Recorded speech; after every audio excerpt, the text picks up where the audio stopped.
Yo, what's up guys? Orion here, and today I'm going to break down how to trade gaps. Do you ever wake up and you see a stock jumping up and down, gapping, and you have no idea what to do with it? Well, stick around. I'm going to give you the blueprint on how to trade gaps like a pro. First off, what even is a gap? Simply put, a gap happens when a stock opens significantly higher or significantly lower than the day before.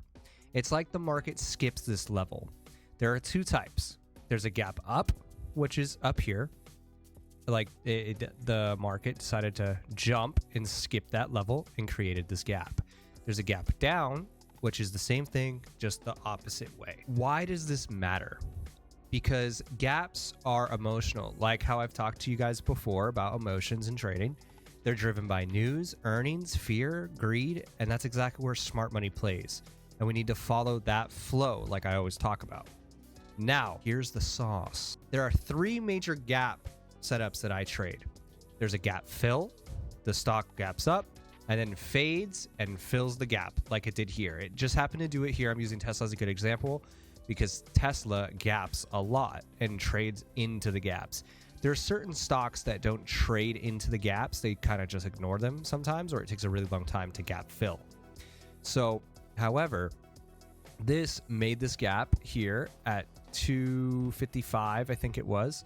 And we ran, and eventually it had to come back down and fill that gap. It just happened to do it overnight, as you can see here. And then it created another gap. So eventually we'll have to retrace back down into this gap it created as well. But that's for another time and for a later date. As you can see, this is where we ended today. There's a breakaway gap. This is when a stock gaps and it just keeps running. These are momentum setups, usually driven by earnings, big news, or institutions buying. I like to wait for a pullback to enter those. Usually on a normal stock, because as you guys know, Tesla does not trade normally and due to fundamentals half the time. So we gapped up and it broke and it kept going. It broke away and just kept running. That's what you call a breakaway gap. And there is something called an exhaustion gap. This is the final push before reversal. So this could be, I guess, would be an exhaustion gap, I guess you could put it, which would be a good example of it. It's the final push before reversal. Think of a blow off top. So the stock gaps on high volume, but sellers slam it down. It's great for shorting. Look for wicks, divergences, and volume climaxes. Think of it like, I'm trying to think of a good example here, like a whale blows out of the blowhole, or like a kettle is like that, and it's blowing off the steam. It's a blow off top. So it's basically the final push before a reversal. Would I say something like this would classify as it? Sure, yes, this could work because it blew off the top and then it died. You know, the sellers just slammed it right back down. You can look for wicks. This isn't the best example, but it'll do for now. The tools I use to trade gaps. So gaps are really, really easy to spot. As you can see, like gap up, gap down, breakaway.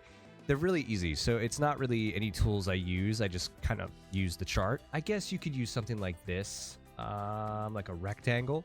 And you can be like, okay, right here, there is, I have this written already because I'm using the line to mark out the gap. This would be like, okay, this is marked. Okay, add the text, this is a gap. And that's so you can just visually see it a lot better.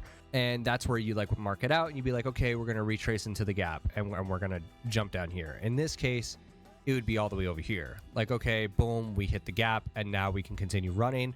Or we can, sometimes gaps are invalidated, which, to be honest, this is what I thought was going to happen on Tesla because we completely blasted through the gap. But we ended up reversing. So sometimes gaps can be invalidated, but you got to wait for a confirmation that, like, I would say like maybe a daily close for something like that. And yeah, so these are like some of the real life examples, just so you guys can start using it in different stocks from where you see the gaps. A few quick tips that I can give you when trading gaps is don't guess the direction of where we're going to go. Let the volume guide you. Like, okay, are buyers exhausted? Are sellers exhausted? Are buyers picking up? Are sellers picking up? Etc. and so forth. I would wait. I've been telling this to a lot of people. wait for 5 to 15-minute candles. I would wait for at least one 15-minute candle to like 3 5-minute candles, which is one 15-minute candle. I would just wait for confirmation because you can get faked out on one candle. I'd wait for at least 2, ideally 3. If you wait for 3, could you potentially miss the move? Yes, but it's better to have that confirmation than to enter and lose the trade because you got faked out or did not wait for confirmation. Use pre-market highs and lows as magnets and resistance. So I've talked about like that a couple times when trading NQ, like, okay, we're going to target Asia lows, London highs, something like that. And that would be like those pre-market highs, pre-market lows. NQ is a little bit different because it is futures and it trades 24 hours in it, or 23 hours in a day. You guys get the example that I'm giving you. That's how you trade gaps. It's pretty simple. It's a really simple but powerful strategy and concept to understand. If you guys have any questions, you can just let me know. You can either leave a comment down below or you can message me in the Discord, and I will try my best to answer to the best of my ability for you.